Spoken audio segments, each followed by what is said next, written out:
오늘의 말씀의 주제는 제목에 있는 것처럼 부르심입니다.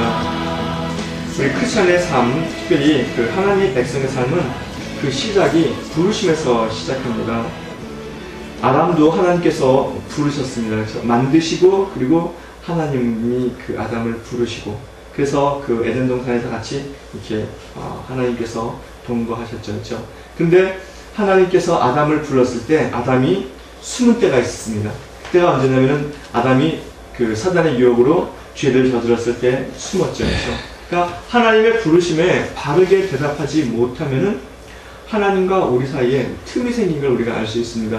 그러니까 항상 이 부르심의 관계에서는 하나님과 우리 사이에 이 틈이 생기지 않도록 우리가 늘 초점을 맞추고 거기에 늘 우리가 이렇게 주의를 기울이고 그것을 우리가 이렇게 추구해 나갈 수 있어야 되는 거죠. 그렇죠? 그러니까 하나님과 우리 사이에 뭔가 끼면 안 됩니다. 그렇죠? 항상 이것이 끼지 않도록 할 수 있어야 되죠. 그 다음에 모세를 또 하나님께서 타는 가시떨기 나무 가운데서 부르시고 하나님의 사역을 시작하셨습니다. 주님의 사역도 역시 마찬가지입니다. 이 부르심에서 시작합니다. 오늘 이 말씀을 보면요, 예수님이 그 공생애를 시작하시면서 하신 일들을 우리가 쭉 이렇게 간단하게 요약하고 있는데요. 그 시작이 뭐냐면은 17절부터 시작하면서 그 다음에 이렇게 우리에게 보여주고 있습니다. 오늘의 말씀은 우리가 부르심인데요. 이 부르심이 무엇인지 우리가 한번 알아보도록 하고요. 그 다음에 그 부르심을 온전케 하는 것이 무엇인지 우리가 한번 생각하면서 그 온전케 하심의 역사 가운데서 우리가 함께 나아갈 수 있기를 바랍니다. 아까 이미 말씀드린 대로 주님의 공생의 시작은 부르심으로부터 시작합니다. 무엇으로부터의 부르심입니까? 무엇으로 부르시는 겁니까? 주님의 부르심의 첫 번째는 회개로 부르심입니다. 회개로 사람들을 불렀다는 거예요. 회개하라, 천국이 가까웠느니라. 사람들에게 주님이 이렇게 선포하십니다. 회개하라, 천국이 가까웠느니라. 그것은 그들을 질책하고 그들을 책망하기 위해서 한 것이 아니라 그들을 불러서 하나님의 나라로 들어가고자 하는 주님의 뜻이었던 거죠. 그러니까 주님의 사역의 시작은 부르심에서 시작하는 것이 맞습니다. 회개라는 것이 무엇입니까? 저는 이 회개를 알면서부터 하나님께서 우리 사람들에게 주시는 가장 큰 은혜가 회개라고 생각합니다. 이 회개의 은혜를 통해서 십자가의 은혜가 우리 가운데 비로소 십자가의 은혜로서 나타나게 되는 겁니다. 회개라는 것은 아주 말 그대로 우리의 삶을 바꾸는 겁니다. 돌이키는 거죠. 그냥 단순히 잘못을 뉘우치는 것이 아니라 그 원어가 가지고 있는 뜻을 보면은 내 삶의 방향을 바꾸는 겁니다. 돌이키는 겁니다.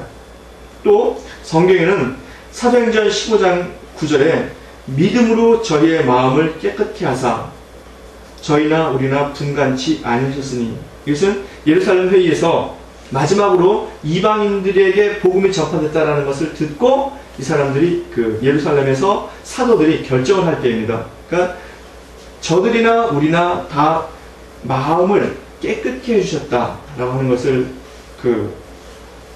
이야기하는데요. 근데 그것이 뭐냐면요, 회개가 바로 마음을 깨끗게 하는 거예요. 그러니까 방향을 돌이키는 것이고 동시에 마음을 깨끗하게 하는 겁니다.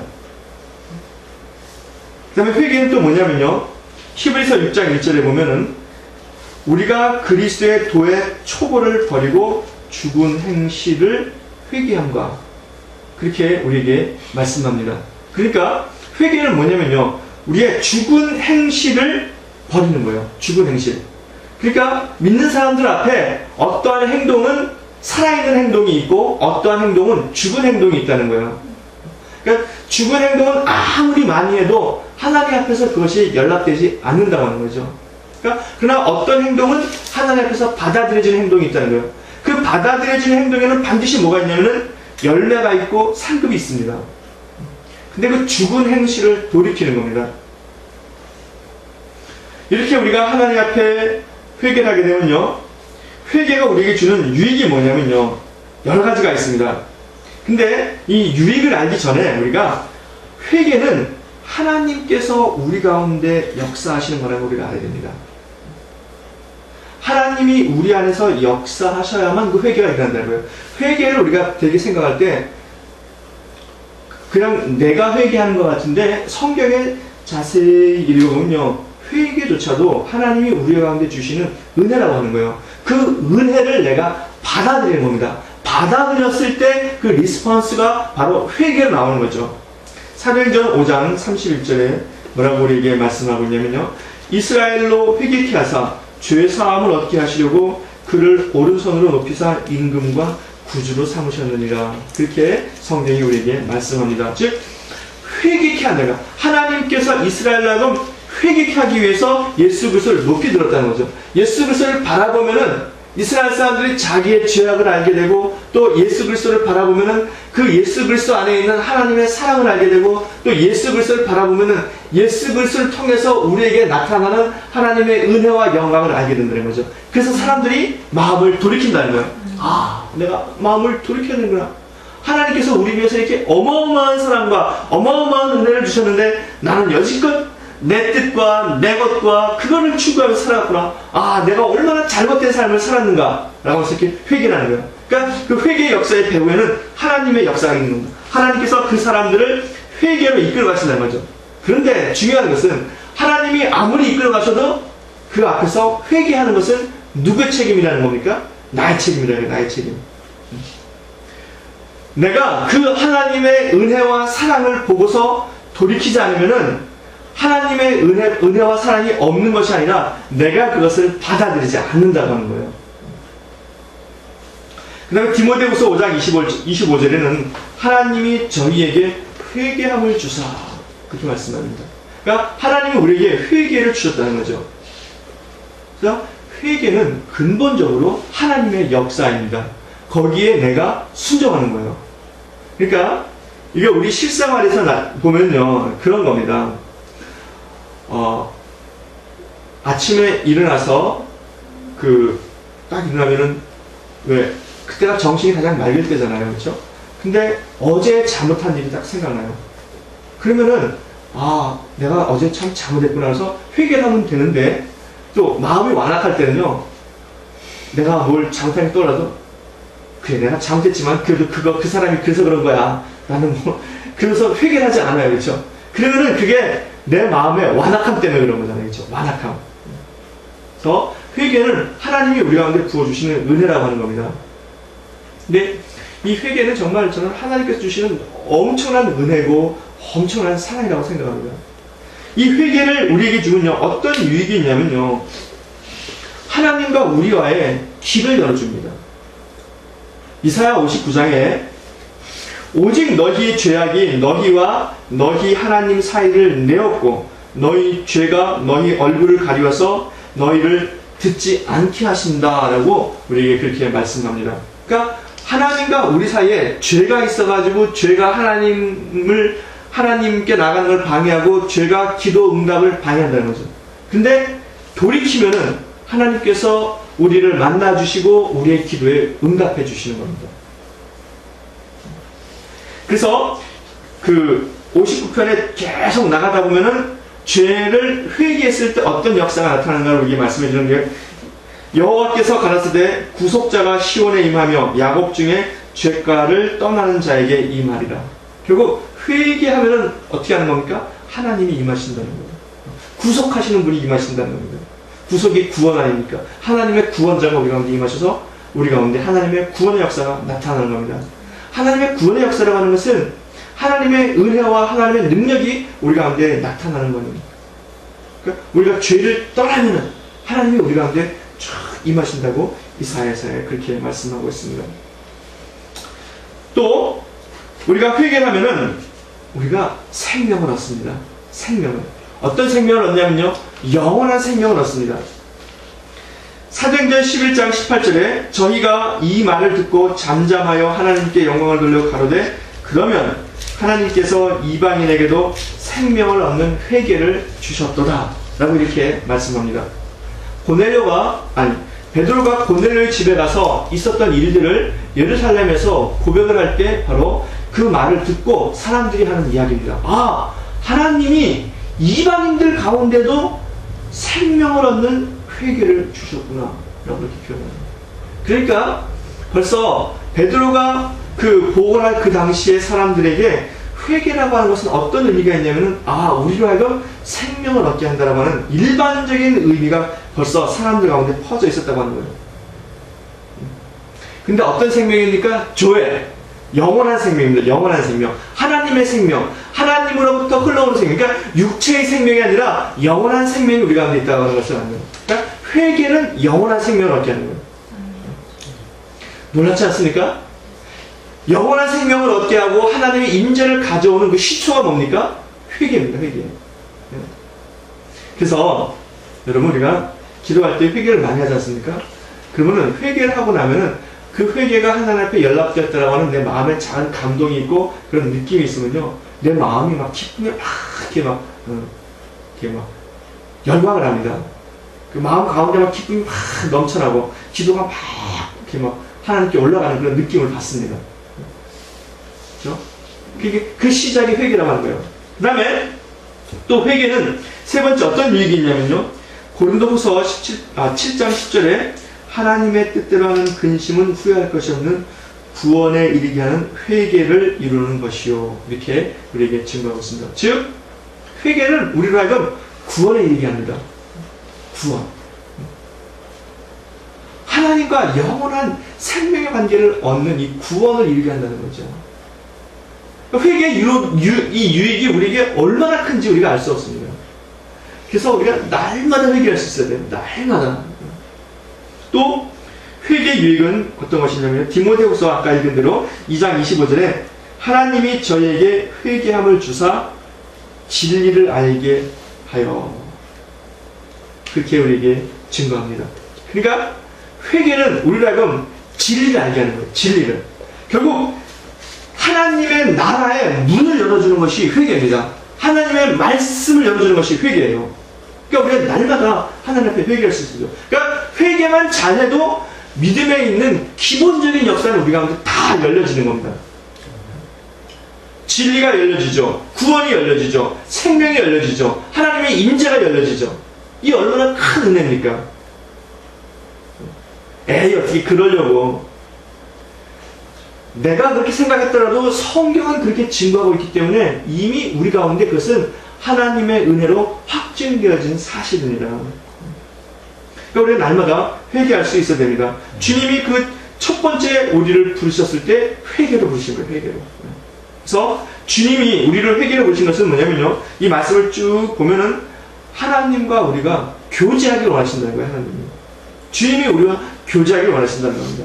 또 하나님이 함께 하시고 하나님이 우리를 동행하도록 그렇게 부르셨다는 거죠. 근데 이 예수께서 비로소 전파하여 가라사대 회개하라, 천국이 가까웠느니라 라고 하는 이 말씀을 잘 읽어보면은, 회개가 하나님의 역사로 이루어지는 것이라고 하면은 결국 이런 겁니다. 이 회개 안에 하나님의 내재적인 역사가 있다고 합니다. 내재적인 역사. 그러니까 회개의 영이 임하면은, 그 영이 내게 임했을 때 내 안에서 하나님의 영이 역사하신다는 거죠. 그렇죠? 이걸 여러분 우리가 아셔야 됩니다. 하나님의 내재적인 역사가 우리 가운데 회개를 불러일으키는 거예요. 그러니까 여러분, 하나님께서 우리 안에서 역사하실 때 여러분 같이 순종할 수 있기를 바랍니다.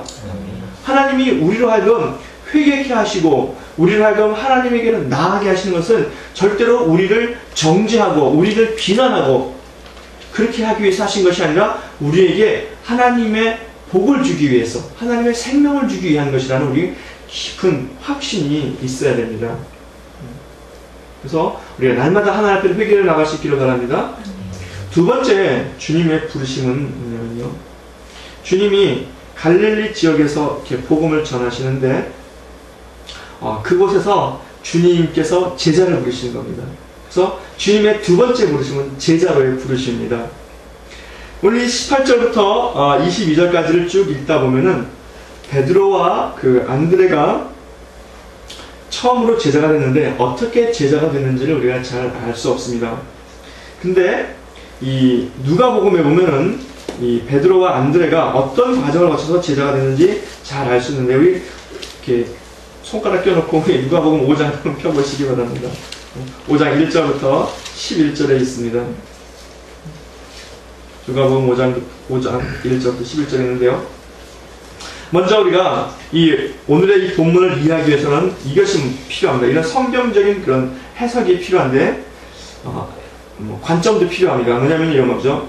이 마태복음이 기록된 시기가 학자들마다 조금씩 다른데요. 보통 AD 70년 전후에서 이렇게 기록이 됐다고 그렇게 학자들이 생각을 합니다. 근데 AD 64년부터 68년까지 그 네로 황제의 박해가 있었습니다. 이 박해 때 대체로 우리가 생각하기를 베드로가 그때 순교했다라고 우리가 그렇게 믿습니다.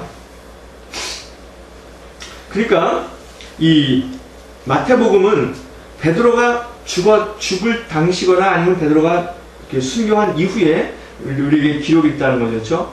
그래서 이 복음서는 대체로 성경 모든 그 서신서는 마찬가지로 그 회중에게 하나님의 말씀을 이렇게 전하기 위해서, 그리고 하나님 주님의 역사를 전하기 위해서 이렇게 기록했다고 이렇게 믿고 있는데요. 그래서 사실은 다른 말로 말하면은 우리가 성경을 잘 모르는 사람들은 복음서가 예수님이 사역할 당시에 제자들이 따라다니면서 이렇게 기록했다라고 생각을 하는데, 그것이 아니라 예수님이 부활 승천하시고 첫 번째 시대 사람들이 다 사라질 무렵에 그 말씀을 기록한 겁니다. 그러니까 이 마태복음을 읽다 보면 이런 겁니다. 이런 관점에서 우리가 읽을 수 있는 거죠. 여러분 아시죠? 얼마 전에 순교하신 베드로 사도, 아니면은 로마에 계시는 베드로 사도가 예수님께서 갈릴리 지방에 복음을 전하실 때 이렇게 복음을 받아들이셨습니다 라고 얘기를 하는 거예요. 아주 작은 시초였지만은 그분이 그렇게 복음을 받아들임으로 말미암아 오늘날 위대한 사도가 되었습니다. 우리도 이렇게 복음을 받아들이시기 바랍니다. 이런 관점에서 이제 이야기를 하는 거예요. 이제. 근데 베드로가 마태복음 5장을 읽으면은, 4장을 읽으면은 어떤 과정을 거쳐서 제자가 되는지 알 수 없는데, 이 5장에는, 누가복음 5장에는 아주 잘 나와 있습니다. 베드로가 밤새도록 고기를 잡고 와서 이제 허탈해가지고 그 해변가에서 배와 그물을 정리하는데 예수님이 옆에서 말씀을 하신 거예요. 말씀을 쭉 하시다가, 그러다가 마침 베드로 배가 들어오니까 그 배를 하나 빌려 타고 이렇게 사람들이 많으니까 약간 떨어진 곳에 나가서 말씀을 전하시는 겁니다. 그리고 말씀을 다 전하시고 나서 이제 해변에 내리셔가지고, 이제 예수님은 항상 그 작은 일에도 감사하시고 우리에게 보상을 해주시잖아요. 그래서 베드로에게 딱 말씀하시는 겁니다. 가서 깊은 데서 가서 그물을 내리시기 바랍니다. 한번 내려보십시오. 그렇게 얘기를 하는 거예요. 근데 베드로가 예수님이 말씀하실 때 옆에서 예수님 말씀을 쫑긋해서 귀를 기울이고 들은 것이 아니라 밤새서 고생하고 힘들고 빨리 가서 이제 자려고 그물 막 이렇게 정리하다가 자기도 모르게 이렇게 말씀을 들은 거 아니겠죠? 듣고는 주님께서 말씀하시니까 그래, 한번 그럴지도 모르겠다라고 생각을 해가지고 그냥 우연히 들었는데 그 말씀을 하시니까 베드로가 뭐라고 하냐면, 그러면 주님께서 그렇게 말씀하시니까 내가 밤새도록 고기를 잡은 게 없지만은 한번 해보겠습니다. 그런 거예요. 그래서 베드로가 배를 띄워가지고 나가서 깊은 데 가서 그물을 딱 당기니까 이게 무슨 일입니까? 이게 전혀 상상하지 않은 일이 벌어진 거예요. 그물이 찢어질 만큼 고기가 많이 잡힌 겁니다. 근데 이때가 아침이라 그랬거든요. 아침에는 고기는 깊은 데 없습니다. 대체로 이렇게 얕은 데 와서 이렇게 먹이를 먹잖아요. 그렇죠? 근데 고기가 잡힌 거예요. 그러니까 베드로가 거기서 무릎을 꿇고 주님 앞에 나와서 내가 죄인입니다라고 회개를 한 겁니다. 그러니까 바로 이 과정을 통해서 예수님께서 제자를 부르실 때 어떤 과정을 통했는지 우리가 보면요, 이런 겁니다. 베드로가 주님의 말씀을 듣고 감동이 된 거예요. 감동이겠죠. 그리고 순종을 했습니다. 그래서 배를 띄워가지고 고기를 잡고 그리고 다시 돌아왔잖아요. 그렇죠? 그리고는 회개를 한 겁니다. 회개를 하고 베드로가 주님께서 뭐라고 말씀하십니까? 나를 따라오라. 내가 너를 사람을 낳는 어부가 되게 하라. 그러니까 이미 벌써 한 번 말씀을 들었잖아요. 그렇죠? 그러니까 이 말씀을 또 듣고는 그렇구나 라고 해서 감동이 돼가지고 자기의 가진 모든 것을 다 버리고 배와 그물을 버리고 예수님을 따라간 거예요. 그러니까 여기서 우리가 알 수 있는 건 뭐냐면요, 이런 겁니다. 말씀에 감동이 되고 회개를 하고 그리고 모든 것을 버려두고 주님을 따라하지 않았습니까? 여기에도 동일하게 어떤 역사가 있냐면요. 말씀이 있었고 선포가 있었지만은 그 내적인 데에서는 뭐가 있었냐면은 하나님의 감동이 있었던 거예요. 하나님의 감동. 말씀을 통한 감동. 그 말씀을 통한 감동에 베드로가 어떻게 한 겁니까? 순종을 한 거예요. 순종을. 말씀을 통한 그 감동으로 베드로가 자기의 삶을 어디에 바친 겁니까? 이전까지의 자신의 삶에 다 그냥 거기서 연장선으로 간 것이 아니라 이전까지 삶을 버리고 주님에게로 나왔다는 거죠. 이것이 제자의 부르심입니다. 이 부르심이 우리 가운데 있어야 하는 거죠. 그렇죠?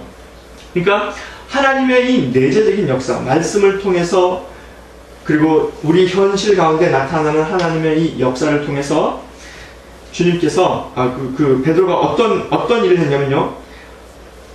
회개를 했고 감동을 했고 그 내재적인 역사에 순종을 했다는 거예요. 순종할 수 있기를 바랍니다. 그러니까 우리 가운데 마음의 감동이 많이 있잖아요. 그렇죠? 그것에 순종하면 반드시 하나님의 역사가 생긴다고 하는 거죠. 그런데 마태복음 4장을 쭉 읽고 우리가 사도행전을 알고 그리고 이 제자들이 벌써 이 초대교회 당시에 이 사람들이 베드로의 이야기를 알잖아요. 그렇죠? 베드로 이야기를 아는데 어떻게 하냐면 성령 오순절날 마가의 다락방 사건이 있기 이전에는 비록 내가 그렇게 감동을 받고 회개하고 주님을 따랐지만은 여전히 베드로는 별로 차이가 없었다는 거예요. 이전과. 그런데 이렇게 제자들이 쭉 읽다 보면은 이 말씀을 읽다 보면은 그 당시 초대교회 사람들은 무엇을 알 수 있습니까? 이미 성령의 세례를 알고 있잖아요, 이 사람들이요. 그러니까 그 베드로 만든 사건은 진정한 제자를 진정한 제자로 만든 사건은 그냥 단순히 따라다니는 데 있는 것이 아니라 성령의 사건이 있었다는 거죠. 오순절 마가의 다락방에 성령의 사건이 있었다는 것을 그들은 이미 잘 알고 있습니다. 결국 그러니까 제자를 제자로 만드는 사건은 뭐냐면요.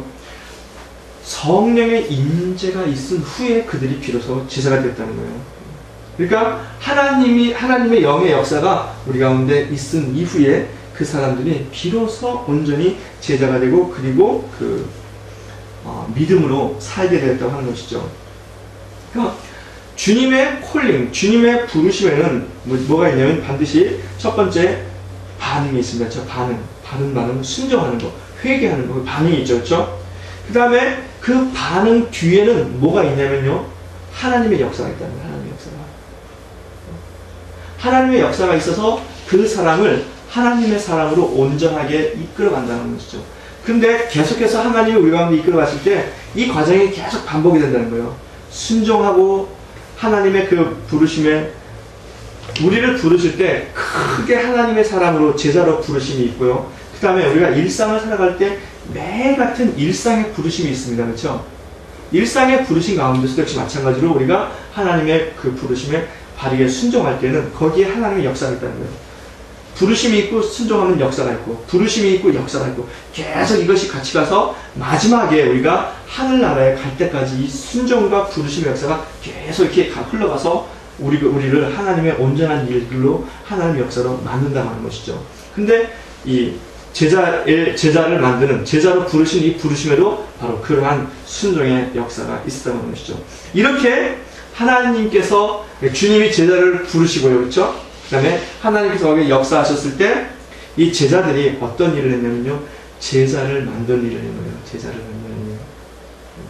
제자를 만드는 일이라고 하는 것은 그냥 내가 가서 말씀을 전한다 라고 해서 되는 것이 아니라 내가 주님의 부르심에 성령의 내적인 감동이 내 안에 있고 내가 그것을 순종하고 그럴 때에 하나님의 임재 역사가 있어가지고 내가 사람들을 제자로 부른다는 거죠. 이것을 주님이 먼저 보이신 거예요. 먼저 보이시고 그 다음에 제자들이 그것을 했고 그러면 또 우리도 그렇게 할 수 있다고 하는 것이죠. 그렇죠? 그래서 오직 성령이 너희에게 임하시면 너희가 권능을 받고 예루살렘과 온 유대와 사마리아와 땅까지 이르러 내 증인이 되리라. 내 증인이라는 것은 이겁니다. 모든 족속으로 제자를 삼아. 모든 족속으로 제자를 만들어라. 증인이 되라. 주님이 살아계신 증인이 되는 사람들이 제자가 되는 거죠. 그렇죠? 그러니까 제자로 부르심을 받은 우리는요, 주님의 말씀에 끊임없이 감동을 받아야 됩니다. 감동을 받을 수 있기를 바랍니다. 또 순종해야 됩니다. 순종. 그리고 항상 주님의 말씀, 주님을 바라봐야 되고요. 그렇죠? 그리고 성령과 교통해야 됩니다. 계속 교통해야지 제자가 제자로서의 일들을 감당하게 된다고 합니다. 이렇게 성령과 교통해서 제자가 제자의 일을 감당할 때 나타나는 게 뭐냐면 그 다음입니다. 세 번째 주님의 부르심은 뭐냐면요, 교회로의 부르심입니다. 교회로의 부르심. 23절에 예수께서 온 갈릴리에 두루 다니사 저희 회당에서 가르치시며 천국 복음을 전파하시며 백성 중에 모든 병과 모든 약한 것을 고치시니 25절에 갈릴리와 데가볼리와 예루살렘과 유다와 요단강 건너편에서 허다한 무리가 쫓으니라. 주님이 가르치시고 이렇게 복음을 전파하시고 그리고 치유하시자 허다한 사람들이 쫓았다는 거예요. 결국 제자들이 성령의 능력을 얻어서 성령과 동행하며 성령과 날마다 교통할 때 그 교통한다는 것은 부르심을 듣고 순종하는 거잖아요. 그렇죠? 그게 순종했을 때 예수님이 하셨듯이 복음을 전파하니까 거기에 믿는 사람들이 생겼다는 것을 지금 이 본문은 우리에게 아주 단적으로 예수님의 사역을 통해서 보여주는 겁니다. 그러니까 허다한 사람이 주님을 쫓았다. 이것이 이 허다한 사람들이 뭐가 되는 거냐면 교회가 되는 겁니다. 주님을 쫓았다. 근데 이 본문에 보면은 주님을 쫓았다는 것이 22절에도 나오고 25절에도 나오지 않습니까? 이 주님을 쫓다는 것이 어떤 뜻이냐면요, 이게 주님과 같은 길을 가는 거예요. 같은 길을 가다. 같은 길을 가는데 어떻게 가냐면요, 발자국을 쫓아간다는 겁니다. 마치 철로를 따라가듯이 앞바퀴가 있으면 뒷바퀴가 그것을 계속 쫓아가듯이 그렇게 쫓아간다는 거예요. 그러니까 우리가 예수님을 쫓아간다고 할 때 그 쫓아가는 의미는 어떤 거냐면요, 예수님이 하나님을 전파하고 하나님의 나라를 우리에게 선포하고 그렇게 살아갔던 것처럼 그렇게 살아가는 것뿐만 아니라 예수님의 사역도 우리 가운데 그대로 쫓아간다는 거 얘기예요. 이거 우리가 이 말씀을 우리가 깊이 깨닫고 이 말씀을 우리 가운데 실제화시킬 그런 필요가 있습니다. 이렇게 23절에 있는 말씀처럼 주님의 복음의 은혜와 능력이 이렇게 쫙 나타나자 사람들이 주님에게로 모였다는 거예요. 자, 보세요. 이것은 뭐냐면요, 여기도 또다시 뭐가 있냐면 하나님의 그 내재적인 역사가 있는 겁니다. 하나님께서 주님의 말씀을 사람들이 가르치시고 복음을 듣고 그리고 치유한 역사가 나타나지 않습니까? 그러니까 사람들이 거기에 몰려왔다는 거죠. 그러니까 이 부르심 속에는 회개의 부르심이나 제자로의 부르심이나 이 교회로의 부르심에 이 모든 부르심 가운데는 뭐가 있냐면은 하나님의 역사가 있다고 하는 겁니다. 특별히 에베소서는 이것을 우리에게 잘 보여주고 있습니다. 에베소서 4장 11절 12절에 그가 혹은 사도로 혹은 선지자로 혹은 복음 전하는 자로 혹은 목사와 교사로 주셨으니 이는 성도를 온전케 하며 봉사 일을 하게 하며 그리스도의 몸을 세우게 하려 하심이라. 즉 교회를 세우는 거 아닙니까? 그런데 그 11절 12절 앞에 4장 7절에는 뭐라고 말씀하냐면은 우리 각 사람에게 그리스도의 선물의 분량대로 은혜를 주셨으니 하나님이 우리에게 선물을 주셨다는 거예요. 선물을. 그 선물을 주신 것이 어떤 사람에게는 사도로, 어떤 사람에게는 선지자로, 어떤 사람에게는 목사와 교사로, 또 어떤 사람에게는 복음 전하는 자로 이렇게 나타나서 그것들이 교회 안에서 봉사하며 서로 일을 하게 하며 그럼으로써 교회를 세워간다는 거예요. 그러니까 교회 안에 반드시 뭐가 있어야 되는 겁니까? 하나님의 역사가 있어야 한다는 거죠. 그렇죠? 이것이 부르심입니다. 그러니까 각 사람의 부르심에는 다 하나님의 역사가 있어야 한다는 거죠. 근데 오늘 말씀에서 우리가 중요한 것은 뭐냐면요, 다시 한번 정리해 보면요, 우리의 부르심, 우리가 지금 이 시간에 있는 이 부르심이지 않습니까? 오늘 예배로 우리를 부르셨잖아요. 그렇죠? 이 부르심을 온전하게 하는 것, 즉 그 부르심의 가장 근본에는 뭐가 있냐면은 이미 말씀드린 대로 하나님의 내재적인 역사가 있다고 하는 거예요. 하나님의 이 내재적인 역사는 우선 우리에게 어떻게 역사하냐면요, 마치 베드로가 그 자기 일을 하면서 예수 주님의 말씀을 이렇게 흘려들었을까요? 어떻게 들었을까요? 들으면서 그 말씀에 순종할 수밖에 없는 그런 감동이 있었던 것처럼 우리에게 뭐가 있냐면은 하나님의 그 감동이 있다는 거예요. 감동. 여러분, 감동이 뭡니까? 교회에서는 감동을 되게 이렇게 표현합니다. 오늘 은혜 받았습니다. 이렇게 얘기를 해요. 그래서 그렇게 표현하는데 그러면은 감동이 뭐냐면요. 이런 겁니다. 감동이라는 것은 이런 겁니다. 일반적으로 다른 사람의 경험이나 혹은 이야기들을 보거나 들음으로써 내 마음이 움직여서 내가 변화되는 겁니다. 내가 그렇게 하는 거예요. 가령 어떤 사람이 가난한데도 불구하고 가난한 사람을 위해서 자기 있는 것을 다 팔아서 그 사람을 치료를 줬더니 그 사람이 살았다. 훈훈하고 아름다운 얘기 아니에요. 그래서 사람들은 그렇게 하려고 그러잖아요. 그렇죠? 그게 감동이거든요. 근데 하나님의 나라의 하나님의 감동도 역시 마찬가지입니다. 어떤 사람의 이야기나 어떤 사람의 경험을 듣거나 보는 거 아닙니까? 하나님의 감동은 어떤 거냐면요. 하나님이 우리 가운데 말씀을 주시는 거예요. 말씀을. 하나님이 우리를 움직이시는 겁니다. 가령 이런 거죠. 제 개인적인 감동을 이렇게 말씀드릴 수밖에 없는데요. 제가 어느 날 너무 힘들고 어려워서 하나님한테 기도를 많이 하던 그런 때가 있었습니다. 근데 어느 날 마음이 너무 아프고 힘든데 그래서 막 하나님 앞에서 막 그러는데 갑자기 누군가가 내 발목을 이렇게 잡고 있는 것 같아요. 아득하게 느껴지면서 그 누군가를 이렇게 딱 보니까 이게 아득하게 느껴지는데 제 발목이 멀면 얼마나 멀겠습니까? 근데 아득하게 느껴지는 발목이 아득하게 느껴지는데 그 발목을 누군가가 딱 잡고 무릎 꿇고 기도를 하고 있더라고요. 흰옷을 입은 분이. 그러면서 그분이 뭐라고 말씀하냐면요. 내가 너를 위해서 이렇게 기도하는데 너는 아직도 슬퍼하느냐? 이렇게 말씀하시더라고요. 그래서 저는 그것을 직감적으로 주님이시구나 라고 알았어요. 그래서 그 다음부터는 제가 슬퍼하지 않고 힘들어하지 않았습니다. 근데 그 다음부터 일들이 잘 풀려나가더라고요. 생각지 않은 일들이 막 벌어지고요. 그런 일들이 생기더라고요. 그러니까 그게 감동이죠. 그렇죠? 그러니까 하나님의 음성을 듣고 하나님의 말씀을 듣는 거죠. 또 어떤 일들이 있냐면요. 어느 날에 기도하는데 네가 나를 사랑하냐 이렇게 말씀이 드리더라고요. 또 어느 날은 기도하는데 하나님께서 그렇게 말씀하시거든요.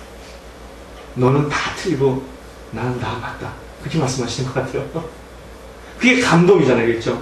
그런 감동을 내가 하나님으로부터 받고 하나님의 그 감동을 내가 그렇죠?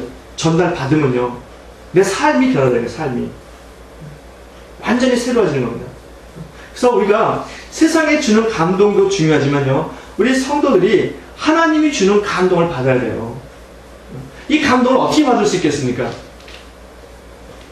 이게 베드로는 말씀을 통해 이렇게 일하면서 이렇게 감동받으면서 이렇게 그렇구나 해야겠구나 순종을 했잖아요. 그렇죠? 근데 감동을 가장 잘 받을 수 있는 길이 뭐냐면 기도하는 겁니다. 기도하면 감동이 오게 돼 있어요. 그러니까 감동이 오는 그 기도를 우리가 해야 되겠죠. 그렇죠? 그래서 주님께서 우리를 제자로 부르셨는데요. 우리로 하여금 그 제자로서 온전히 살아가게 하기 위해서 우리에게 필요한 것이 뭐냐면 하나님의 감동이 우리 가운데 끊임없이 있어야 되는 거죠. 끊임없이. 결국 끊임없이 기도해야 되는 거예요. 끊임없이. 날마다 기도해야 되는 거예요. 날마다. 그렇죠? 오순절날도 역시 어떤 사건의 연장입니까? 예수님께서 40일째 부활 승천하시잖아요. 너희가 몇 날이 못되어 성령으로 세례를 받으리니 이렇게 말씀하셨어요. 제자들이 그 열흘 동안 기도했습니다. 기도하자 강력한 성령의 임재가 있었던 거죠. 결국 성령의 하나님의 감동도 결국 하나님의 임재입니다. 임재하시되 이렇게 말씀하시는 거거든요. 결국 제자들이 오순절의 성령의 역사도 그렇게 기도하는 가운데 오순절날이 이름에 급하고 강한 바람 소리와 같이 불의 해와 같이 갈라지는 것이 저들 위에 있더니 그래서 그들이 감동받은 거죠. 그렇죠? 그들이 변화된 겁니다. 우리도 그러니까 날마다 기도할 수 있게 합니다.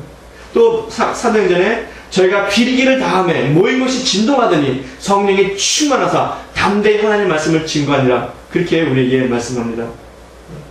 그러니까 우리가 날마다 기도할 수 있어야 되겠죠. 그렇죠? 기도하시기 바랍니다. 또 이 하나님의 감동뿐만 아니라 우리의 부르심을 온전하게 하는 것은 우리 가운데 성령의 충만하심의 역사가 있어야 되는 겁니다. 이 성령의 충만함의 역사도 바로 우리가 기도를 통해서 성령의 충만함을 얻게 되는 겁니다, 여러분. 그러니까 오순절을 기다리면서 다시 한번 우리 가운데 성령의 역사를 기다리는 우리에게 다시 필요한 것은 뭐냐면요, 기도하는 겁니다. 기도하는 거. 무릎 꿇고 하나님 앞에 엎드리는 거죠. 제가 이 말씀을 준비하면서 그렇구나, 하나님께서 이 시대에 하나님의 나라의 부흥을 하나님이 간절히 원하시고 계시는구나 라는 걸 제가 느꼈어요. 그냥 감동으로 느꼈어요. 책을 통해서 읽은 것이 아니라 그냥 준비하는데, 말씀을 준비하는데 그냥 그렇구나 라고 생각을, 그런 마음의 감동이 들었어요. 그렇다고 그러면은 거기에 따른 저의 반응은 뭐냐면요, 그러면 누가 그것을 할 수 있을 것인가 라는 생각이 들더라고요. 1910년도, 그러니까 1900년부터 1910년 사이에 전 세계적으로 아주 강한 부흥의 바람이 불었습니다. 한국에도 평양의 부흥이 있었지 않습니까? 근데 그 평양의 부흥도 어디로부터 시작이 됐냐면요, 원산에서부터 시작이 됐습니다. 원산 부흥부터. 하디 목사님이 선교에 실패해가지고 그냥 이제 자기 나라로 가려고 하다가 어떤 선교사가 여기까지 왔으니까 한 석 달만 기대해보고 가자. 그래서 하디 목사님이 알겠다, 그러면 뭐 돌아가는 건 언제든지 갈 수 있으니까 한번 마지막으로 기도하자. 그리고 기도하고 있는 중에 사람들이 자기를 찾아와서 우리 성경을 좀 가르쳐달라 그러더라는 거예요. 그래서 성경 공부를 같이 하면서 기도하는데 사람들이 변화되기 시작하는 겁니다. 그래서 하디 선교사가 평양 잔대행 교회에 와가지고 부흥회를 인도하는데, 그 말씀을 듣고 그 목사님이 듣고 자기 죄를 회개하면서 거기서 부흥의 바람이 분 겁니다. 결국 이 부흥의 시작은 기도입니다. 우리가 잘 아는 웨일즈 부흥도 역시 기도부터 시작된 겁니다. 하나님의 부흥을 사모하는 누구죠? 그 사람이? 이반 뭔데? 이반 로버츠가 하나님의 감동을 받고 부흥을 사모해서 10여 년 이상을 기도했습니다. 그러자 그 땅에 어느 날 갑자기 부흥이 임한 겁니다. 그래서 제 생각에 그렇구나, 하나님께서 이 땅에 부흥이 임하기를 원하고 계시는구나. 그럼 우리가 기도해야겠다라는 생각입니다. 누구든지 기도를 하면은 그 하나님의 부흥의 역사의 주인공이 될 수 있겠다 생각을 하는 겁니다. 우리가 예수님께서 마리아에게 탄생하시지 않습니까?